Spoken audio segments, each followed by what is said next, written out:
I've always wanted that title.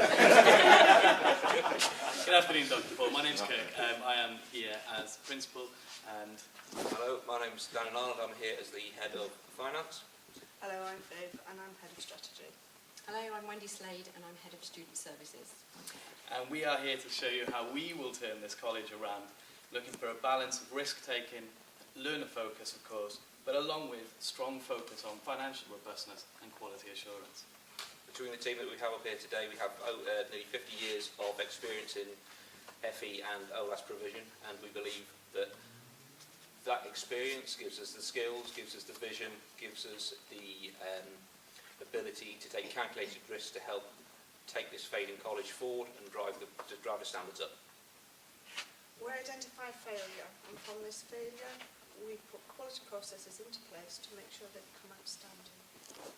In all of our roles, we're here because the learner's here. The learner's at the heart of everything that we do and is crucial to our success. We're going to talk a little bit about ourselves and why we think that we should be people to take this college. So my entrepreneurial career started at a young age as a gymnast when I was a child, and one thing I really picked up on even at that age in schooling was the lack of robust physical education and failings there. So when I was 17 I became qualified. I approached the school that I was once part of and asked them if I could take over an after-school class and teach them gymnastics, and had to liaise with teachers and parents, of course, a local council, apply for some funding to get some equipment, and I got this off the ground. It was a massive achievement for me at the time, and it ran very successfully until the point where I was actually asked by a local leisure centre to come along and to do the same thing with there. We transferred it over, and that continues to run to this day. Fast forward a bit, when I was a bit older in my academic environment, I was then once given the opportunity to run a language school. It was a relatively large for a language school centre in Guildford, and they had a much more strong focus on financial considerations and client satisfaction than I'd worked with before. This ran very successfully again, and I was asked to come back several years in a row in order to repeat the success of the initial year. I feel that this shows the initiative that I've taken in the past, awareness of local needs especially, and identifying those needs in the environment, as well as taking measured risks, and hopefully I can bring that into the success of the college. That's certainly something I bring into my work every day, those sorts of qualities. Hello. As a team, we recognise that it is extremely important for an organisation to be financially stable to be able to operate. To give you an example of what I do in my current role, on a yearly basis I will sit as part of a team and look at business planning. But the business planning will entail that we're looking at the right courses that we have on for the learner. We're hitting the needs of the learners, not just the want of the learner. We'll look at then the numbers that we would need to be financially viable to get that course to be successful. We look at the staffing levels that we will need to be able to maintain that. It's important that the staff that we have in place are good, strong, quality staff that will give the learners in the class the best standard that they should be expecting to achieve. And then this in turn will ensure the success of that course. So if those learners on that course are successful, the reputation of that course and the college as a whole will grow, and those learners will spread, and other learners will come and take their place, and that will ensure the financial running of the organisation. With my experience in OLAS, I've gone through quite a few contractual changes, which in turn has meant strategy change. For an example, this year alone, we've looked at our strategy and reduced the number of awarding bodies so that they really reflect what the employee wants. In August, at the beginning of the academic year, we changed 10 courses to different awarding bodies or different qualifications. In August, they had scheme approval. Within 6 months, they all had direct claim status. This can only be achieved by having quality, robust processes in place that both the staff and the learners can buy into, work with and improve. Having these processes ensures that the learners are motivated, they gain from the challenge that's offered to them, and they go on to either be employed within the prison or through rehabilitation and on through the gates. Thank you. I grew up in a town with a further education college and a number of sixth form colleges. The further education college was seen as the place people went if they didn't know what to do. It was referred to as the tech, and it had quite a low reputation. Since working in education here, I have worked and studied in a poor and failing college. I now work for an outstanding college. I don't take full credit for that myself. It's part of the team that I work with. There has been change, and change has been quite ruthless at times, but it's where we are today, and I acknowledge that things can be difficult, things do need to change. A college with a poor reputation will fail. A good leader knows their community. Their community links are their external partners and also their internal customers. At our college, we seek out and develop these links. There may be risks, calculated risks to take. There may be great opportunities. That's part of what makes us who we are, offering something different.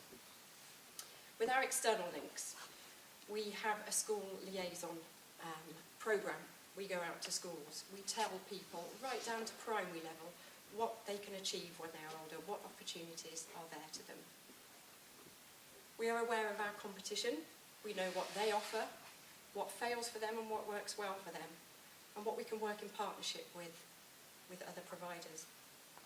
We know our employers.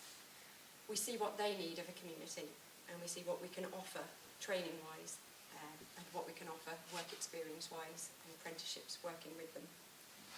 We know and speak to our parents. We get their feedback. We hear what neighbours are saying, what people are saying on the bus about us. That is essential to every leader in a college, not just the one working in student services. Internally, we have our student voice. We listen to our students.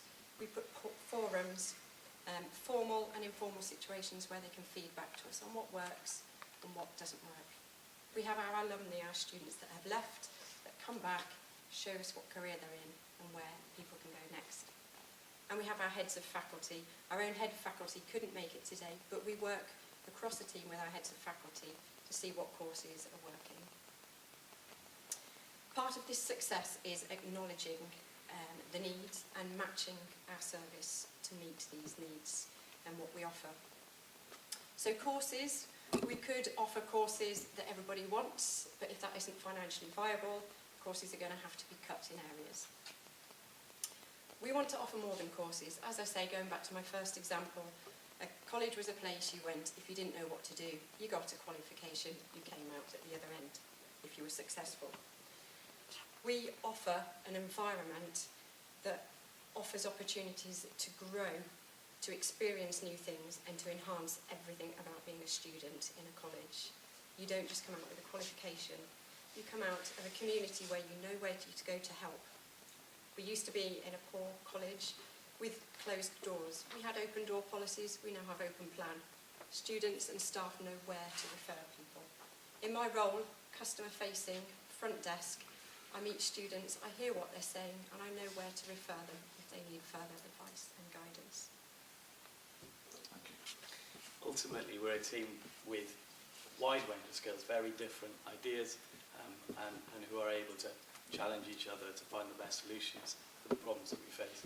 As it's been mentioned, we've got a vast wealth of experience between us, and really our platform is that of being able to keep our ear to the ground, as Wendy alluded to many times, being able to identify needs in local communities and to be able to react to those and to be able to offer a service which meets those needs. To be able to take moderated risks and to be able to really put the learner at the centre of everything we do. Just Dr. Kirk said there. One of the key pieces for us is that we are visionary. We have that wealth of experience, and we can use that experience to raise standards within this college that we will be going into, and we will be changing the ethos and the mentality there, so the learners that are part of that college get the best experience that they can possibly have. This is a long-term plan. It's a plan to engage, motivate, and move forward all our learners and our staff. It can't be done quickly, it can't be done without pain, but it will be done. This team will listen to the community, it will listen to its internal and external customers, and we will put the student at the heart of all of our decisions. Thank you. Thank you. Can I just ask you, if you listen to your customers and you listen to the internal and external aspects, and they all contradict each other, what are you going to do? We will take on board what they say. We will look for the evidence and the truth in what they say. And we will look at what is best for the learner, what is going to be the outcome in offering what people want. You can't always give someone what they want. It's got to work for the college. It's got to work for our finances as well. I think ultimately it's important that we're listening, but we are the ones with the experience and we're the ones who need to make the decisions that are best for the institution as a whole. Listening and making people aware that they are being listened to, and then explaining what decisions are being made and why. In any business that you're turning around, whether it's education or not, you've got to start to get a few wins. What would you see as the first quick wins for your college? I think we'd look initially, we'd really be looking, obviously long-term goal, we'd be looking at the financial aspects, but initially we'd be looking at the student satisfaction and the learner experience. I think that's the first thing that you can change, and I think that's the most important thing, most fundamental thing to a college that should be changed, and one which is failing. So it's the student satisfaction scores, and it's knowing that we're offering the courses that there is a demand for. That would be our first. As well as engaging the whole community. If you can engage the community, you've got everybody on your side to start with. What would you feel if you really raised the game on the quality and you got it to good or outstanding, but your finances were still inadequate? What would your view be? Because that could necessarily happen, couldn't it? I think with this you'd have to take that balanced approach, that obviously the ultimate aim is that you're delivering a quality provision, but it needs to be done in line and in hand with the finance. Yeah. If the finance isn't there, the college will fail regardless of how much quality there is, because it won't afford to be able to keep its doors open. And ultimately, I think to maintain quality, it's one thing to hit quality, to maintain quality, we need the financial robustness. I think very recently, I believe it was Darlington, very recently found that lesson quite acutely. What would Ofsted say if you had good or outstanding provision, but your finances were inadequate? What would they say about you? Would they say you were inadequate, in need of improvement, good or outstanding? If our finances were inadequate and But everything else was really good, what would Ofsted describe the college as? I think Ofsted, at the very least, would still describe us as requiring improvement because of that maintenance and service. We can't continue to offer good or outstanding service if our finances aren't robust underneath it. What do you see your role as principal? Primarily, I would say to bring the different departments, the different areas together, and overriding that to be able to identify opportunities for progression, for expansion, and for that sort of entrepreneurial aspect that I've been referring to. But more than anything else, an overseer to take the ideas and to take the challenges that my team offer and be able to arbitrate on those. If things go wrong, whose fault is it? Ours, as a whole, it's ours. With the team that's been put in place to turn this college around, if we don't turn this college around, we're ultimately responsible for that. Okay. And if things go really well, who takes the credit? Dr. Everybody Kirk. in the college. And our learners. Thank you very much. Thank you.